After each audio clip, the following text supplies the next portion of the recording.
I go? What shall I do? Frankly, my dear, I don't give a damn. Behave yourselves!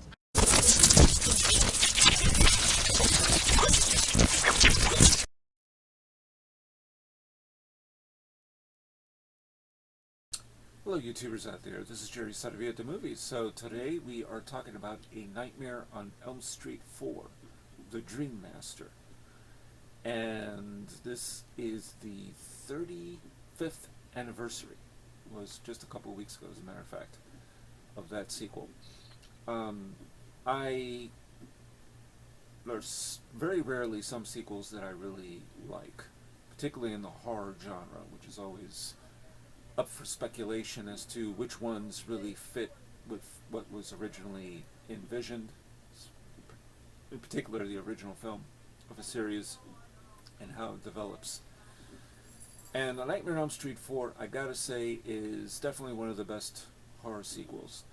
I would give the edge over to Wes Craven's New Nightmare, a film I initially didn't really care for at all, but I think it was ahead of its time and I wasn't really prepared for that. It was the film within the film type thing. Wes Craven found a new way to reintroduce Freddy Krueger as a far scarier and more intimidating character than had been done previous. Certainly Freddy's Dead: The Final Nightmare, which was going to be allegedly the last Freddy Krueger picture, and of course that wasn't the case back in 1991. But I gotta say, A Nightmare on Elm Street 4, I would say it's almost as good as Nightmare on Elm Street 3. Probably it's equal in many ways. Dream Warriors. And it's funny me saying this because, you know, we're talking about sequels, and again, there are very few that really work or outdo the originals. Now, I gotta say, the Nightmare on Elm Street series overall, I don't think any of them are as great, or even close to being as great as the original Nightmare on Elm Street. Wes Craven's original film back in 1984, Freddy Krueger's sort of there, but even like the first time I had seen the film, I didn't quite, I remember there was a demonic character, but he's always in shadow, and he never seems to really be much of the focus, technically. There is this issue with nightmares, and of course he is the one that is, you know, the nightmare character that they can't deal with, and he kills people in their dreams, and of course they die in real life. So that was the original part of that film. But Robert Englund's role is fairly small in that picture. It doesn't stand out as much as the story of the teenage characters and everything else, and the sense of dread in that picture especially. Now, in subsequent, you know, Nightmare on Elm Street movies, Freddy sort of comes alive a little bit more. We start to see him less in shadow. He becomes a little more jocose, I guess is the word for it. Certainly jokey, and has a demeanor that, you know, is still kind of unsettling because you don't really want to deal with this character. The trick to that character, I think, and why this movie in particular works so well, is what I like is that it exploits the teenage characters' anxieties through their nightmares, and also in what's going on in their personal lives. And whatever their fears and insecurities bubble to the surface in the nightmares. So in many ways, this Nightmare on Elm Street 4 did it as well as the other ones, but not nearly as potent, I think, as the original Nightmare on Elm Street. Now, this was the only Nightmare on Elm Street film directed by Renny Harlin, a Finnish director who also did Die Hard 2, then later on Exorcist: The Beginning, which I'd rather not discuss. It's a very well-made film. I mean, it's as well-made as the other ones. And I'm always enveloped by it. I don't know what it is about Nightmare on Elm Street 4. I love the idea of the resurrection of Freddy through dog piss, dog urine. That's flaming dog urine, no less.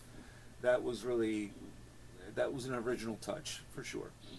But what I really love about this film, it is original in its own way, and still gets a lot of its mileage out of these nightmares.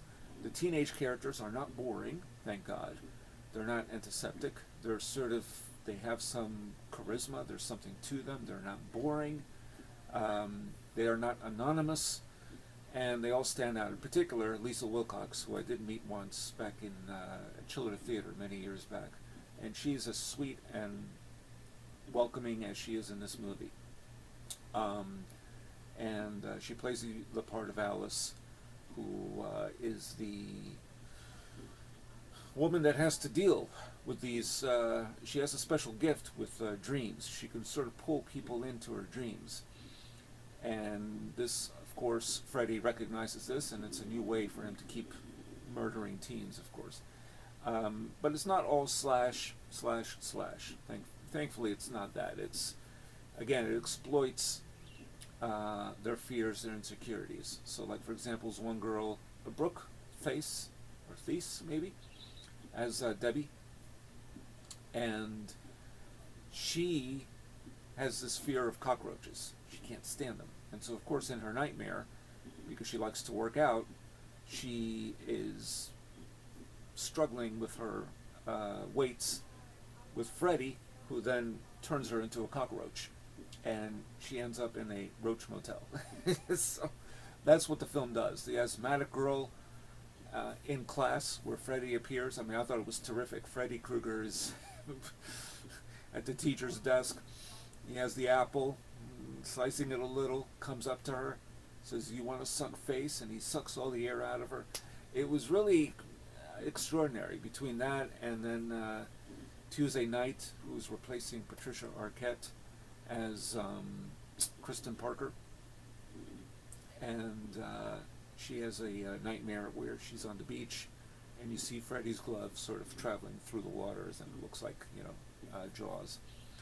The movie is imaginative. It has a fantastic Freddy death. It is so good that really should have been the end of the Nightmare on Elm Street series, as far as I'm concerned. It ended perfectly. And I'm not going to say spoiler alert because it's 35 years since the movie, but the souls attack Freddy, and it was so well done. And just rip him apart. It was just, like after that, where do you go from there, except for Wes Craven's New Nightmare? So, Nightmare on Elm Street 5, a lesser entry, but not bad. Some good things in it, but that film was shot very quickly, and it ends rather abruptly, even for this series. Freddy's Dead is campy, it's silly, it's dumb, but it's entertaining, but